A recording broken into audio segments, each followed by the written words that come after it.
नमस्कार दोस्तों, स्वागत है आज की एक नई वीडियो में। दोस्तों आज की इस वीडियो में कक्षा 9 हिंदी काव्य के अच्छा होता चैप्टर की पूरी लिखित व्याख्या आप सभी को बताने वाला हूं। तो पिछले वर्ष ये आपके सिलेबस से कटा हुआ था, इस वजह से यहाँ पर क्रॉस लगा हुआ है, लेकिन ये इस बार आपके सिलेबस में आ चुका है और इसे आपको पढ़ना है, ठीक है ना। तो पूरा चैप्टर आज की इस वीडियो में बेहतरीन तरीके से आपको समझाऊंगा। संदर्भ, प्रसंग, व्याख्या भी आपको अच्छे तरीके से लिखना सिखाऊंगा। आप लोग यहाँ पर मेरी नोट्स देख सकते हो, ठीक है ना। संदर्भ कैसे लिखना है, प्रसंग कैसे लिखना है, व्याख्या कैसे लिखना है, काव्य सौंदर्य कैसे लिखना है, पूरा एक एक चीज आपको डिटेल में बताऊंगा, ठीक है ना। तो चलिए बिना देरी के वीडियो को शुरू करते हैं। बस वीडियो में अंत तक जुड़े रहें, एक एक पद आपके दिमाग में सीधा छप जाएगा, ठीक है ना। तो चलिए देखते हैं। अच्छा होता अगर आदमी आदमी के लिए परार्थी, पक्का और नियति का सच्चा होता। ध्यान से देखिएगा, कवि कितनी अच्छी बात यहाँ पर कह रहे हैं, ठीक है ना। देखो यहाँ पर कवि कौन है, तो कवि हैं दोस्तों केदारनाथ अग्रवाल जी, ठीक है ना। अब केदारनाथ अग्रवाल जी क्या कहते हैं, कल्पना करते हुए क्या कहते हैं कि कितना अच्छा होता, ठीक है ना। कितना अच्छा होता, एकदम खड़ी बोली है, आपको डिटेल में समझ में आ रही होगी। कितना अच्छा होता अगर एक आदमी, ठीक है ना, अगर एक आदमी दूसरे आदमी के लिए, ठीक है ना, थोड़ा बहुत ऐड कर दो बस। कितना अच्छा होता, कवि कल्पना करते हुए कहते हैं कि कितना अच्छा होता ये समाज, ये देश कितना अच्छा होता अगर एक आदमी दूसरे आदमी के लिए परार्थी होता। परार्थी मतलब परोपकारी होता, दूसरे का हित चाहने वाला होता, ठीक है ना।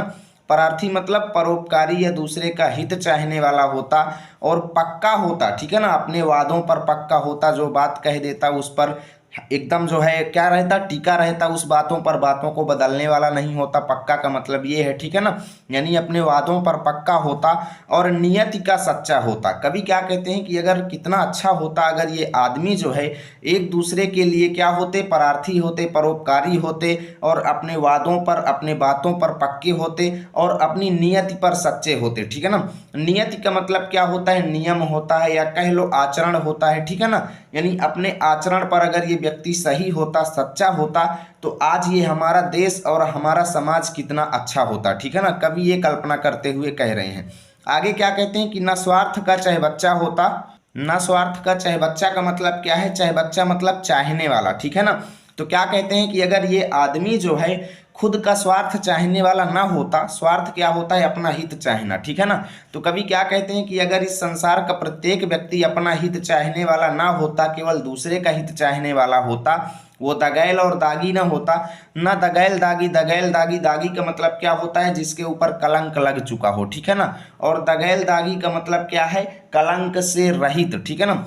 ना दगैल दागी, ना दगैल दागी का मतलब ये है कि जिसके ऊपर कोई भी कलंक ना हो, ठीक है ना। ना दगैल दागी मतलब जिसके ऊपर कोई भी कलंक ना हो। तो कभी क्या कहते हैं कि अगर ये व्यक्ति जो है अपना हित चाहने वाला ना होता और कलंक रहित तो होता, यानी बिना कलंक के होता, या फिर ऐसे कह दो कि ये दागी ना होता, यानी कि ये बुराइयों से भरा हुआ ना होता, ये व्यक्ति अपने चरित्र का कच्चा अगर ये ना होता, तो आज हमारा समाज कितना अच्छा होता, ठीक है ना।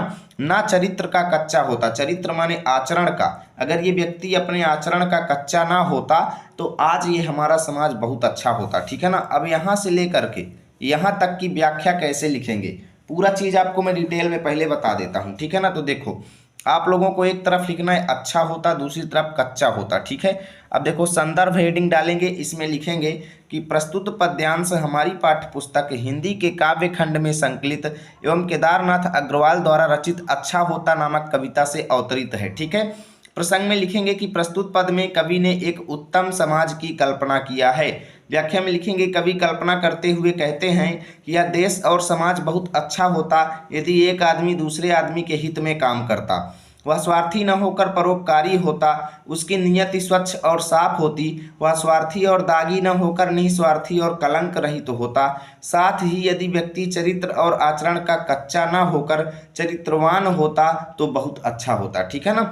अब देखो, काव्यगत सौंदर्य तो यहाँ पर कोई विशेष ना तो रस दिख रहा है, ना तो कोई छंद इसमें तो है ही नहीं, मुक्त है, ठीक है ना। भाषा आपको खड़ी बोली लिख देना है। अलंकार यहाँ पर एक दो शब्दों में थोड़ा बहुत आपको अनुप्रास मिल रहा है तो लिख दो, ठीक है ना। और रस में लिख देना, कोई विशेष रस नहीं है, ठीक है, बस इतना आपको लिखना है। अब चलो चलते हैं अगले पद पर और इस चैप्टर को फिनिश करते हैं।